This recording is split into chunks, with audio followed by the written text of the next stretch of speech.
welcome back to OCD Recovery's YouTube channel. Gemma here. I wanted to talk a little bit today about the importance of having a life outside of OCD. Now, I know when you're experiencing extreme OCD, it can feel like, oh, I can't have a life outside of it because this is my life. This is all I feel, all I think about, it's all I do is my recovery work and things to do with recovery, my exposures. But in reality, the amount of work that you need to be doing for recovery doesn't take up that much time. Yes, the thinking about OCD and the doing compulsive behaviors, that takes up masses of time, absolutely. But the actual practical sit down work on recovery doesn't take that much time. Therefore, it's really important that outside of that time we're doing other things. Now, that's not to say that we're not going to be thinking about OCD all the time if we're doing other things, because we absolutely are. It's not something that's just going to fade into the background for a lot of the time, unfortunately, because it is so prominent. It is a massive thing that's on your mind. It is probably taking over your life. So it's not that you'll forget about it, but you will find moments if you're kept with healthy distractions, I say, because that doesn't mean, I'll never be at home on my own again, or I'll never spend the evening in, or I'll never, miss an opportunity to go out with friends or anything, because if I do that, then all I'm going to be doing is staying in and thinking about my OCD, because sometimes it is good for us to do that as a bit of an exposure. Sitting with it is a massive exposure, because that can feel really difficult as well. But if we're just sitting with it all the time, in the sense of, well, I'm not going to go out and try and have hobbies or try and enjoy anything because I just don't think that I'm going to enjoy it. What's the point? Which is what we hear people say a lot, something that I said a lot. What's the point? Like, why would I go and do something when it's probably gonna make me more anxious? I'm probably gonna not enjoy it. I'm not gonna be present for it. What's the point? But until you can allow yourself to feel uncomfortable in those situations, you're never going to feel good in those situations. You're never going to practice discomfort to the point where that becomes comfortable for you. So it's really, really important, even when you're in the absolute depths of it, when you're feeling the worst with it that you have, that you're still finding things outside of OCD to focus on, whether that be working, of course. Like, working is, as I say all the time, one of the best things you can do while you're experiencing extreme OCD. It's a healthy distraction. It gives you routine. It gives you socialization in most cases. There's a lot of things that work does for you, and I highly, highly recommend doing it, even though it can feel extremely difficult when you're dealing with OCD and all you want to do is hide away from the world, and you don't want to have to put on a front and pretend that you're okay when you're not. But working is so beneficial to your mental health.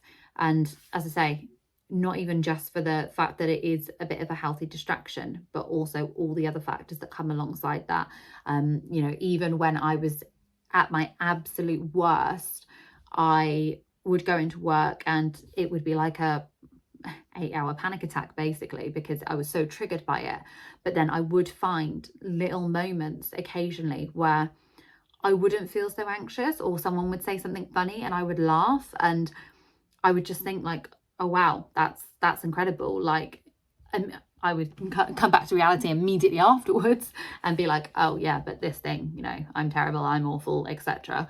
But for that moment, it was like, oh wow, I found something funny, and that was amazing. Like, that was really enjoyable to laugh at something and to think about something for a minute that wasn't my OCD. So you will find little moments like that, little like glimmers, I think they call them, when you're experiencing a really rough time and you have like this little moment of clarity or moment of happiness. It's like a little glimmer.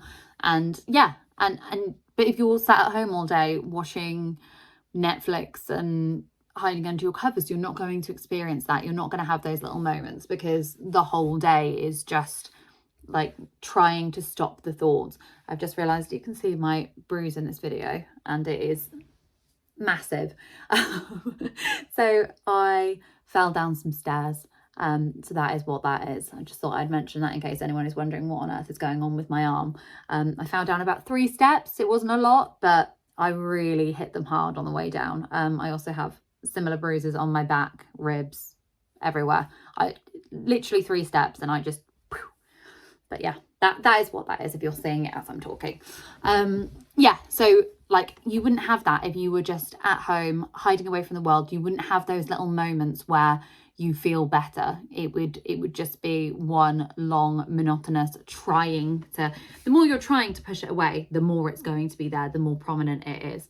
So by not trying to push it away and by just engaging in everyday life, you're giving yourself the best chance possible of being able to draw yourself out of your mind a little bit. I remember when I was suffering with like extreme derealization, depersonalization, I was barely doing anything at that point because everything felt absolutely terrifying. But I would force myself to go into a shop and like just like try and speak to people, like, because everything felt so weird and I was trying to avoid everyone and everything.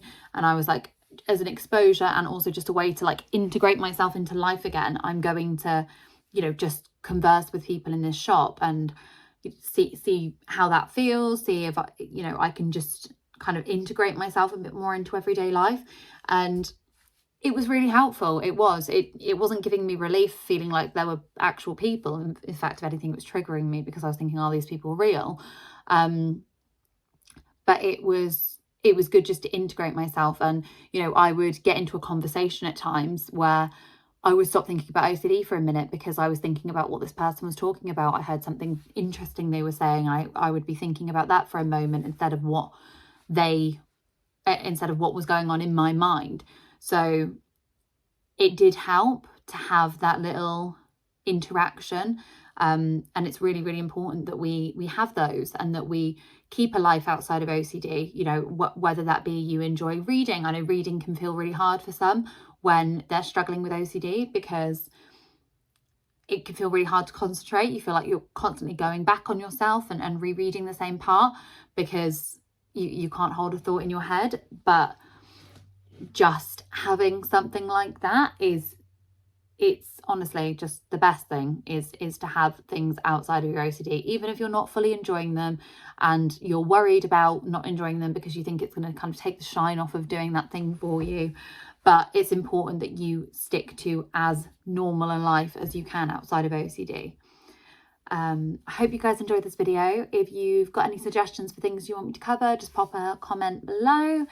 And if you're interested in OCD Recovery's coaching services, you can contact Phil, and all the contact details are just on the slide after this. And I hope you all have a wonderful day.